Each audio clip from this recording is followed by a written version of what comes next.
$350 billion. We gave you military equipment, and your men are brave, but they had to use our military. If you didn't have our military. अभी आप Donald Trump और Zelensky के बीच तू मैं देख रहे थे, जिस तरह से जेलेंस्की ट्रंप साहब के बात में हूं नहीं मिला रहे थे, जिसके बाद से ट्रंप साहब जेलेंस्की को ही धमकाने लगे और बोले कि ये जो युद्ध इतना दिन तक चला है अमेरिका के रहमो करम पे चला है, अगर अमेरिका पैसा नहीं देता तो यूक्रेन को अभी तक रूस तबाह और बर्बाद कर दिया रहता। आगे भी पूरा जो ये तू मैं हुआ है ट्रंप और आपके जो है जेलेंस्की के बीच, वो भी दिखाएंगे और पूरी खबर समझाएंगे। वीडियो को अंत तक देखिएगा तभी समझ पाएंगे। नमस्कार, मेरा नाम विश्वजीत कुमार और आप देख रहे हैं वाक फॉर इंडिया न्यूज। 28 फरवरी को जो जेलेंस्की हैं वो पहुंचे हुए थे आपके अमेरिका व्हाइट हाउस, जो वाशिंगटन डीसी में जो व्हाइट हाउस है, अमेरिका के राष्ट्रपति व्हाइट हाउस में ही रहते हैं। वहीं पर अमेरिका के राष्ट्रपति डोनाल्ड ट्रंप से मुलाकात हुआ। मुलाकात करने के बाद से जो आपका वहां कैमरा के सामने दोनों नेता आए व्हाइट हाउस में ही, और साथ में जेडी वेनिस भी थे जो उपराष्ट्रपति हैं अमेरिका का। दोनों जिस तरह से जेलेंस्की को बात मनवाने पर जिस तरह से अड़ गए कि नहीं तुम मानो कि तुम गलत हो। जेलेंस्की क्यों माने कि जेलेंस्की गलत है? क्योंकि जेलेंस्की थोड़ी रूस पे हमला किए, रूस हमला किया आपका यूक्रेन पे।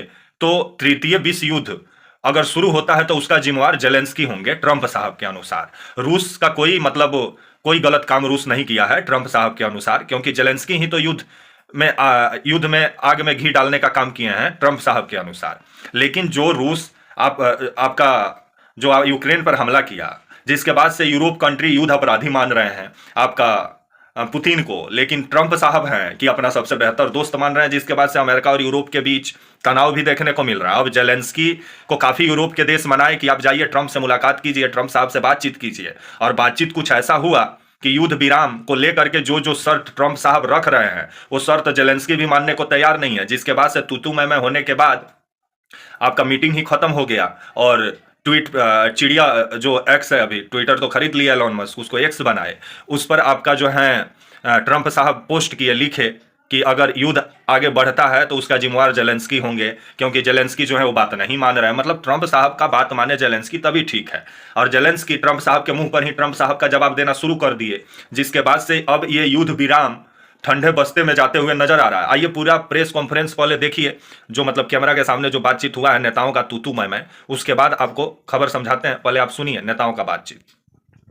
Your country is in big trouble. I know. You're not winning. You're not winning this. You have a damn good chance of coming out okay because of us. Mr. President, we are staying in our country, staying strong from the very beginning of the war. We've been alone, and we are thankful. I said thanks you haven't in been this alone. cabinet. You haven't been alone. In this cabinet. We gave you, through this stupid president, $350 billion. We gave you military equipment, and your men are brave, but they had to use our military. What about if you didn't have our military equipment, this war would have been over in 2 weeks. In 3 days, I heard it from Putin. In 3 days. This is something maybe new. Less. In 2 weeks, of course, yes. It's going to be a very hard thing to do business like this. You have to be thankful. You don't have the cards. Thankful. You're buried there. Your people are dying. You're running low on soldiers. Listen, you're running low on soldiers. It would be a damn good thing. And then you tell us, I don't want a ceasefire. I don't want a ceasefire. I want to go, and I wanted this. Look. If you could get a ceasefire right now, I tell you, you'd take it so the bullets stop flying and your men stop getting killed. Of course, we want to stop the war. But you're saying you don't want a ceasefire. I said to you, I want a ceasefire. With guarantees. Because you'll get a ceasefire faster than an agreement. Ask our people about ceasefire, what they think. That wasn't with me. For you that wasn't with me.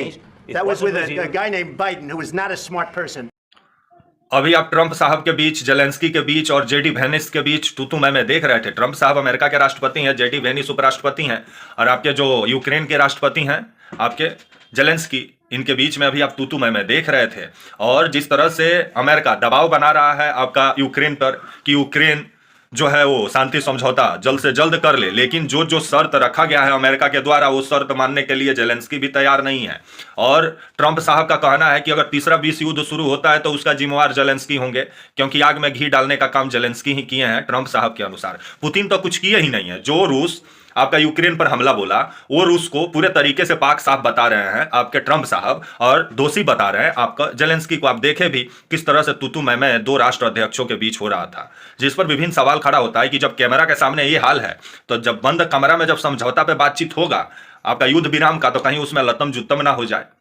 क्योंकि जब दो राष्ट्र अध्यक्ष जब मिलते हैं तो उनको बहुत सारा देश में उसका प्रसारण भी होता है, उसको बहुत सारा देश के लोग देखते हैं। तो क्या सीखेंगे कि दो राष्ट्राध्यक्ष मिलते हैं तो ऐसा ही तू मैं करते हैं। ट्रंप साहब को सोचना चाहिए कि आपके घर में कोई मेहमान आया है तो उससे इज्जत के साथ पेश आए, लेकिन जिस तरह से जेलेंस्की को अपना ही घर में बेइज्जत करने का काम कर रहे हैं ट्रंप साहब, और ट्रंप साहब का कहना है कि ये युद्ध में घी डालने का काम जेलेंस्की किए हैं। अगर तीसरा विश्व युद्ध शुरू होता है तो जेलेंस्की जिम्मेवार होंगे। मतलब रूस जो यूक्रेन पर हमला बोला, उस रूस को आरोपी नहीं मान रहे हैं, उस रूस को कभी दोषी नहीं ठहरा रहे हैं आपके ट्रंप साहब, दोषी ठहरा रहे हैं तो जेलेंस्की को। और बीते दिनों जो यूरोप जो है वो अमेरिका से नाराज चल रहा है, और बीते दिनों जेलेंस्की जो ट्रंप साहब से मिलने आए हैं, यूरोप का दबाव, यूरोप का देश के जो नेता है वो दबाव बनाए कि नहीं ट्रंप साहब से मिलिए एक बार, क्योंकि बीते दिनों जिस तरह से रूस यूक्रेन युद्ध को लेकर के ये बयान दिए, और जो आपका इनका कहना था कि अमेरिका सबसे ज्यादा खर्चा किया है, जिस पर आप देखें ही कि जो आपके मैक्रोन है वो हाथ पकड़ लिए, बोले झूठ मत बोलिए। अब जिस तरह से जेलेंस्की को अपने घर में बुला के बेइज्जत कर रहे हैं, ये दिखाना चाह रहे हैं कि सबसे पावरफुल हम हैं तो हम किसी को बेइज्जत कर सकते हैं। लेकिन जिस तरह से यूरोप कंट्री अभी नाराज चल रहे हैं अमेरिका से, कहीं महंगा ना पड़ जाए। और जेलेंस्की क्यों बात माने? क्योंकि जो व्यक्ति अपना देश में सेना को सबसे ज्यादा खोया हो, सबसे ज्यादा सैनिक मारे गए, 50,000 से ऊपर सैनिक मारे गए हैं यूक्रेन का, तो वो व्यक्ति मतलब ट्रंप साहब का बात में आके वो युद्ध को रोक दे। कमाल का ट्रंप साहब का सोच है। अमेरिका का तो सैनिक नहीं मरा है, यूक्रेनी सैनिक मरे हैं। तो यूक्रेनी सैनिक तो चाह रहे हैं कि आने वाले समय में युद्ध जारी रहे, क्योंकि यूक्रेन में ही अब गन बारूद बनना शुरू यूक्रेन के लोग कर चुके हैं, क्योंकि यूक्रेन का लोगों को पहले आभास हो चुका है कि ट्रंप साहब अब मदद नहीं करने वाले। और ट्रंप साहब बोल भी दिए मुंह पे कि ये युद्ध जो चला उसमें अमेरिका का अहम योगदान था। अगर अमेरिका धन बल नहीं दिया रहता तो जेलेंस्की इतना दिन तक युद्ध मैदान में टिकते भी नहीं, और रूस 2-4 दिन में यूक्रेन का काम तमाम कर देता। जिसके बाद से जेलेंस्की देखें ही जवाब देते हुए नजर आया, और जेडी वेनिस भी उसमें कूद गए और उनको युद्ध अपराधी मतलब ठहराने लगे हैं सब जेलेंस्की को। जो युद्ध अपराधी हैं आपके पुतिन, उनको युद्ध अपराधी बनाने के जगह जेलेंस्की को ट्रंप साहब युद्ध अपराधी बता रहे हैं। 28 फरवरी को जो अमेरिका का वाशिंगटन डीसी में व्हाइट हाउस है, वहीं पे मुलाकात हुआ ट्रंप और आपका जो है जेलेंस्की का। लेकिन जिस तरह से ट्रंप साहब औकात का एहसास करा रहे हैं यूक्रेन को, जिस पर विभिन्न सवाल खड़ा होता है कि क्या एक राष्ट्र अध्यक्ष मानते हैं आपसे वो धन बल में कम है तो उसको आप अपने घर में बुला के बेइज्जत कीजिएगा।